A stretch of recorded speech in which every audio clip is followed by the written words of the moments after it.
Hey, what's up, everybody? BDF44 coming at you with another video. All right, so let's talk some Lakers. I'm hearing that Zach LeVine may be interested in joining the Los Angeles Lakers. He's a clutch client. The rumor mill is running rampant with conversation about him possibly joining the squad, and I figured I'd chime in and see what I say about that. All right, so if you guys have been following me in my playoff thoughts, you know I'm not too happy with the Chicago Bulls. You know for a fact that I felt like their team was lacking some cohesiveness, and they have a few pieces on that team that probably need to be extracted in order for them to use players that better allow them to utilize that. Uh, Ayo Dosunmu is a better defensive player and uh, passing player than Zach LeVine is. And in my mind, I felt they should have been using him because he was better for the series. Even though Zach could give you instant scoring, I felt like Zach, his offense was just kind of anemic, I guess, in terms of keeping other guys involved, continuity. Felt defensively things were lacking. So I had a lot of negative things to say about the Bulls as a team, and I felt Zach LeVine was a part of the issue there, just in terms of him not really fitting with what they do, them needing other things on the floor that he didn't provide, and not so much needing what he does do, which is score the ball at a high clip. It's kind of hard for him to find his rhythm going in and out of the lineup with those type of players he had to play with. It just was a bad fit. Now with the Lakers, we don't have anything going on right now. We got Anthony Davis, LeBron James, and Russell Westbrook. Westbrook, of course, we want to get rid of. Of course, we got THT on tab. Um, Austin Reeves is on for another year. Uh, we got little stuff like little pieces, but nothing substantial right now other than our stars. And we got to build. We got to figure out what we want to do, and whatever we're doing, we have to make sure it makes sense. So if you're bringing in Zach LeVine, you want to make sure you have, you know, players that complement what it is that he doesn't do, as well as players that complement what he does. Him and Bron should fit for sure. Him and Bron obviously should play off one another in theory. Open court stuff. Zach LeVine can do a lot in the open court. He's a microwave scorer from behind the arc. He can string together 5, 6, 7 threes on a really good night. And he's a reliable scorer, especially when he's healthy. You know that. He can rebound the ball some. He can get some assists too. He does do other things besides score, but it's just on a night in, night out basis. He's not known for thinking pass, getting ball to others, that kind of thing. He's more so looking for his shot. He's looking to light him up. And so we got to be able to complement that. We got to be able to get stuff, on the team that makes sense for him. He's essentially going to be doing like Malik Monk for us, basically. I don't know if he and Malik Monk necessarily fit together. It's one of those type of things where, yeah, can you have Zach LaVine and Malik Monk on the same team? Of course. But you had better be doubling down and tripling down on defense. You better be doubling down and tripling down on passing. You see what I'm saying? It's going to be some holes there if you don't build correctly. And he's a very expensive piece. So, is he expensive for us? Meaning, what is his contract situation right now? Well, he's going to be a free agent. Right now, his expiring deal is, of course, just that. And now we're going to be looking at free agency. Like I said, I think at the beginning of the video, I don't know if I said it or not, but they're looking at a sign and trade situation. And we would be creating his salary from scratch. We would be giving him a new deal. So I don't know. Obviously, he's an expensive guy. So what you're thinking about is trying to carve out a big piece of your cap and give it to him. And that's where we part ways. I don't know if that's a good idea. Just in a vacuum, he's one of those guys who's going to demand a lot of money but need a lot to come with him. And that is not a good combination. What we need to do is build for sustainability and depth. What we need is wings that can defend, be lengthy, long, and large, and help with some of the things that help you in the league right now. The problem is the stuff that we need isn't easily obtainable. It ain't like you're just going to be saying, okay, well, let me get that guy. Nah, those players are at a high premium, so you getting them is going to cost you even more than usual now. So you got to just get what you can get and understand that building what it is you want is going to require you to kind of take on some things that maybe you don't want right away, so that you can possibly acquire those things later on. Now, when I think about Zach LaVine, He's somewhere in between that. I think he's a wantable player. I think he could be an all-star in his leagues going forward some more. I think he's already made an all-star team. I'm pretty sure he has another one in him, especially if he gets to the right situation. And we could very well be the right situation. You just have to build the right way. And already you got LeBron James maxed out right there. Boom, max. Chances are Zach LaVine wants his money. I don't know what he demands out there, but I'm pretty certain he's going to want his money. Whatever that is, you're going to have to pay it. It's a lot. Last time it was max. I don't know if he still demands that, but you're going to have to give him something big. So how you create that salary, obviously you're planning on giving him some of what Russell Westbrook leaves behind. $47 million you should be clearing up if you can get Westbrook out of here. Maybe you're bringing back Malcolm Brogdon. Maybe you're bringing back Buddy Hield. Then that messes with the numbers right there for what you can give anyone else. Zach LaVine and Malcolm Brogdon. Does that fit? Sure, it's a good backcourt. Very good backcourt. You feel great about that backcourt. Problem is, Anthony Davis, Bron James. That's pretty much your cap right there. That's your cap. THT, depending on how if you can clear yourself of his contract. That's your cap right there. You literally don't have anything else. You know, like it and that's what I've been screaming in this camera for the last. You know, every time I talk about the Lakers, I say this: if you're planning on bringing us a team that has Anthony Davis and LeBron James, and then you plan on bringing another max player to the situation, and you plan on then from there filling the roster out the same way you did last year, you do very much understand that you're not going to win that way, right? As long as you know. Like, we can build that way. We can put together a 5-man team of Malcolm Brogdon, THT, LeBron James, Zach LaVine, and Anthony Davis. You know, you could put that together. But is that going to beat the Phoenix Suns?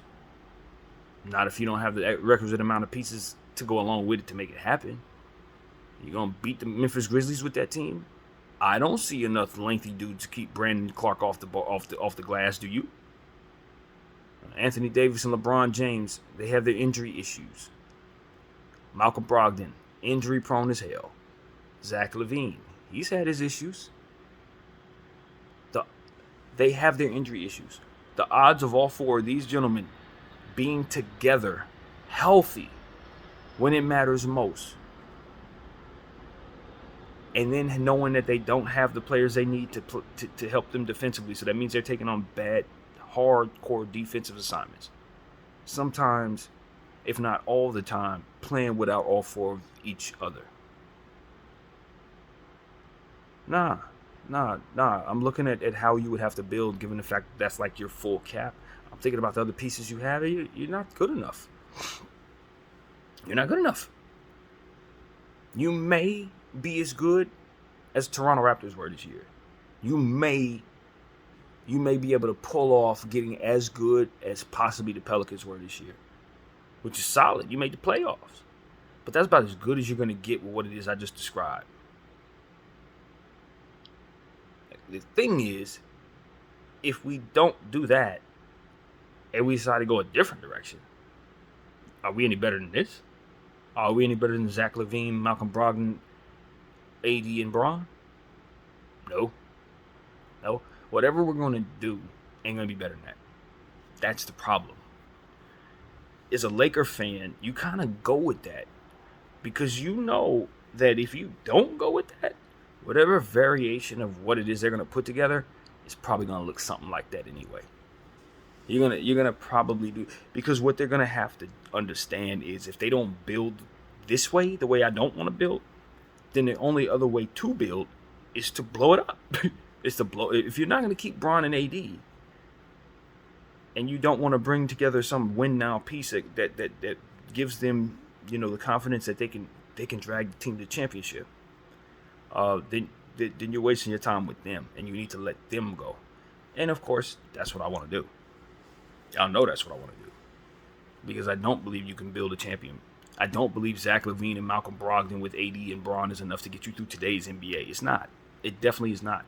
Now, if you can find a way to get Robert Williams and different shooters and some type of wingy long guy like I've been talking about. If you can get your Dorian Finney-Smiths and more Stanley Johnson and Wendy Gabriels and people like that, if you can get you a Jones out of New Orleans, if you can find players like that don't cost anything, and you get me like 8 of those guys to go along with Zach LaVine, Malcolm Brogdon, Anthony Davis, and LeBron James, and then I feel really good.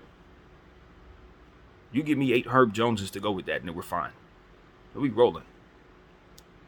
But if you can't do that, not do anything. You're not gonna be big enough to switch everything. You're not gonna be athletic enough to keep up with teams that can run out the gym. You're not gonna be healthy enough to keep up with teams like Memphis, who are gonna be deep, and the Celtics, who are deep. You ain't gonna be imposing enough to beat a Giannis or AD. Not gonna happen. I mean, excuse me, AD's on our team, but he's not himself, so he's not gonna beat Giannis or Embiid. Is what I'm trying to say. One of them superhumans, unless he turns back the clock and turns into one of them himself again, he's not that. So it's like, that's my thing. That's my thing. I think those assets that we have, Braun and AD, we can get us about 8 or 9 Wenyen Gabriels. If we trade them dudes, we can get draft picks that can get us a whole team. You know what I mean? That we can get a bunch of 9 guys like that if we want to. You probably don't get you an AD. You probably don't get you a Braun in that draft process. But what you do is give yourself a chance at a perfect book situation, a perfect cap situation, if you build it properly. And then from there, whoever the AD or Braun is tomorrow, you'll be able to attract them with a good situation. And see, that's what the Lakers need to understand. It's like, that's your best bet. I'm not trying to swing for the fences and knock it out the park with limited assets that you've ruined trying to do that very thing. No, you stop doing what didn't work, or count your losses, I should say. You got a championship and move on. If the Lakers really, really want to be happy with their circumstances, they need to move on from this era. That's it. You can slap a Band-Aid on this situation, bring us Zach LaVine and Malcolm Brogdon, like that's going to help something. But like I said, those of us who know the real deal know that that's not going to win nothing. You ain't winning nothing that way. Yesterday's NBA, yeah, sure. When nobody played any defense, when everybody was shooting threes, when AD and Braun were dominating the league, yeah, of course, you can win that way. Zach LaVine, heck yeah. Malcolm Brogdon, those guys are great. Old NBA, nobody plays defense, man, we can be in the finals. Today's NBA, where everybody's deep, everybody's long, lengthy, wingy, all that. No, sir. In a league where you need to switch everything, keep up with pick and roll defense and all that, nah. Ball movement, all this excellent defense that's come back into the league. No, I'm sorry. If you're giving your entire cap to those 4 guys, they're gonna play good defense, but they're not gonna be able to do all that they need to do to win the championship, and they're not gonna stay healthy long enough to even show you that. So, of course, we don't complain if the Lakers are gonna pull this off. We'll be happy they do it. We just understand that we're not gonna be good enough. We'll just watch a team that does the best they can. We'll move on. Hopefully, we can get to like the second round or something. Maybe that's our ceiling, as far as I can tell. It's a ceiling. You're not beating Memphis. You're not beating Phoenix. You're not beating Golden State. You're not beating none of those teams. You're not going to be able to bring to those guys what they need to be good enough. That's the only thing. It's just not enough cap to turn that into what Braun wants it to be.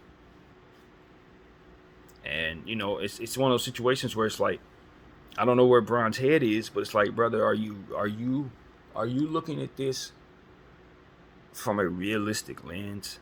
Because if you're sitting somewhere on an island still telling yourself that you're about to dominate the league and be the number 1 guy, and that your body's going to be able to do what it did in the past, you are really about to be hurt, man. Your feelings about to be hurt, bro.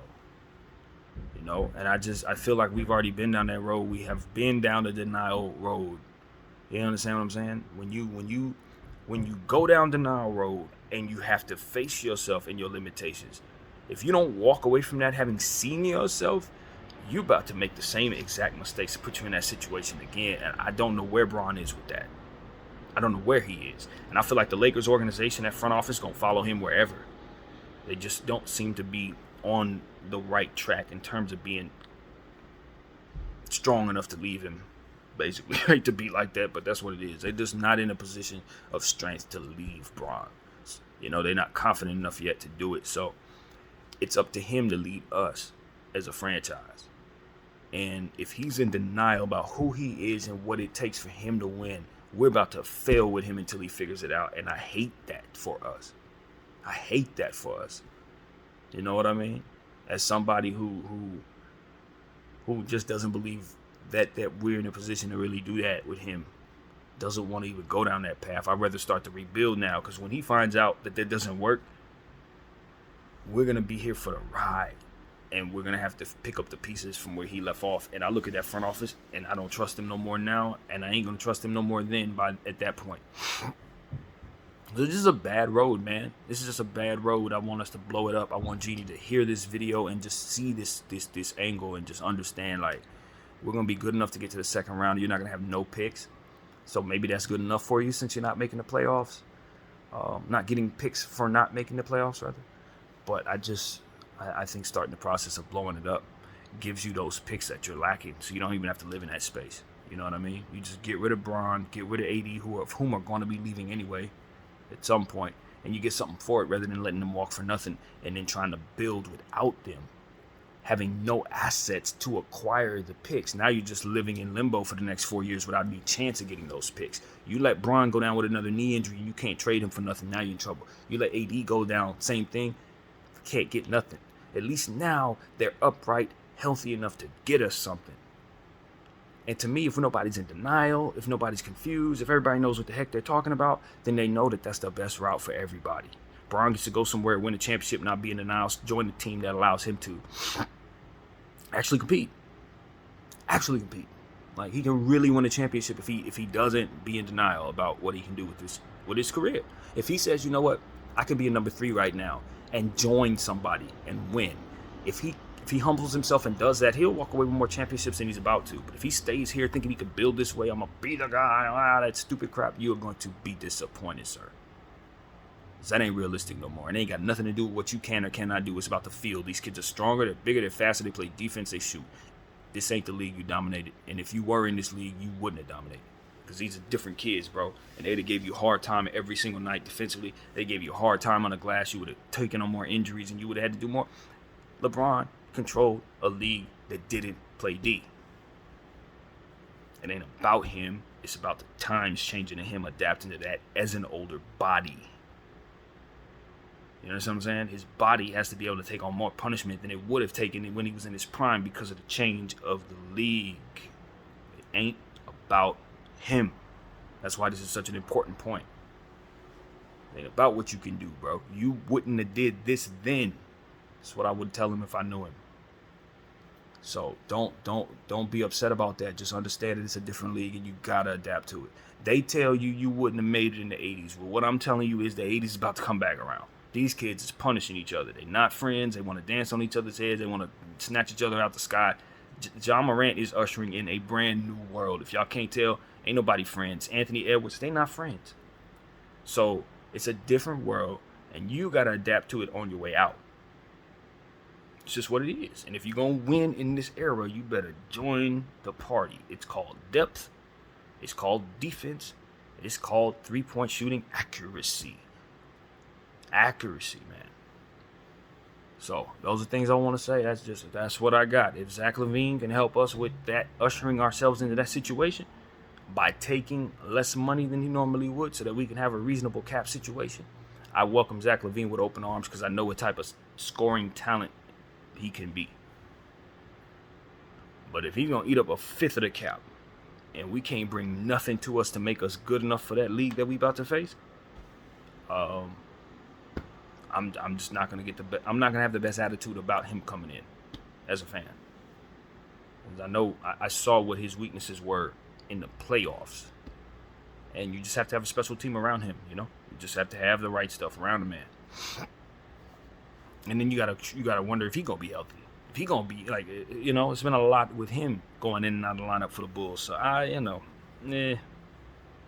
listen, if you want to make this Laker fan happy, you blow this damn thing up. You trade everybody not named Austin Reeves and Malik Monk and Malik, Wenyen, Gabriel, and all those new guys. You get everybody over the age of 30 the hell out of here. And you trade them for any and everything that can get us a future.